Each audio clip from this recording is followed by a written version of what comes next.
On today's Yarn Spotlight, yarn expert Clara Parks is joining me to talk about A Tale of Two Angoras. Welcome, Clara. Hi, Eunny. So I didn't know this before the segment, but Angora is really the name of two different animals that produce fiber with halos.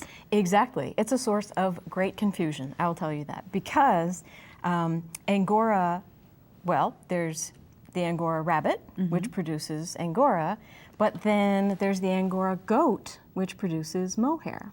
Wow, I had no idea. So, but they both are known for these fibers that have a wonderful cloudy kind of fluffiness to it. Exactly. They're both known for being sources of marvelous halo, just of two very different types of halos. Really fun. So this is Angora rabbit. Yes. This is a 95% Angora and 5% viscose. And that's what's so interesting about this yarn. It is made of three very fine plies. I don't know if you can really see there, but three fine plies that have been tightly twisted together of Angora. And it doesn't have nearly that extreme halo that you usually see. Very, very subtle. And is this pure Angora? You said it was 95%. 95% Angora and 5% viscose. Oh, and what does the viscose add to the mix? Well, the viscose adds a bit of substance and body to it because Angora on its own is a very powdery, almost slippery fiber. And so the viscose is going to give strength and it's going to give some body. And it also gives a hint of sheen. Very interesting. Exactly, because Angora on its own can sometimes be very powdery. So the viscose, kind of a matte exactly, look to it. Exactly. So I love the difference between these two swatches. What a difference a washing makes. This is unwashed and then washed. The bloom is not as extreme as a lot of people would have expected for 95% Angora, but it's still, notice how the stitches just really plump up. They gain a lot of volume that they didn't have beforehand. Always wash your swatches if you want a complete picture of where your yarn is going to go. And from there to Angora mohair. From the Angora goat. I see. Yes. So this is a traditional boucle mohair.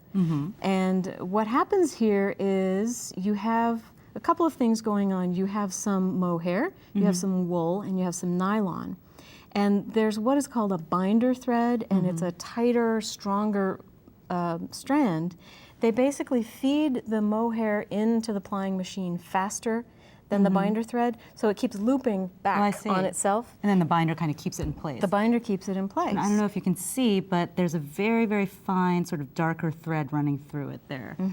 So, and then this is the fabric that it makes. This is the fabric that it makes. You always will be knitting this on larger needles than you would expect, because with all mohair yarns, either boucle or brushed, the halo is as much a part of the yarn as the yarn itself. But what's really interesting about these guys, this is just a plain old stockinette swatch. You don't need to do much more than that. The yarn does all the work for you. But it's the reverse side that is usually the most beautiful. Do you have any tips for working with boucle yarns? Because I know that I always tend to snag on these little ringlets here, and they are what makes the great texture, so you don't want to tear them all open. Well, my tip would be about tips. Ha ha ha. You want to go with the bluntest tipped needle that you can find. Okay, that makes sense. The first thing. And then second, it goes for boucle and also for any kind of a brushed mohair.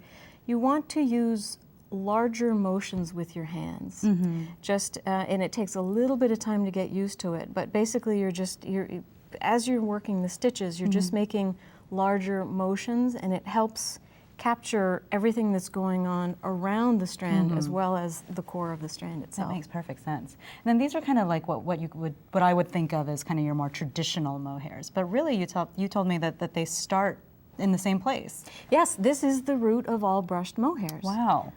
Basically, they would take something like this, only for that it would be a different fiber composition, for example, and then they run it through a machine with these very sharp metal combs that just brush, brush, brush, brush, brush, and they cut open all of those loops, giving you that halo. So from two different kinds of Angora, two very different fibers where you can get all different kinds of effects.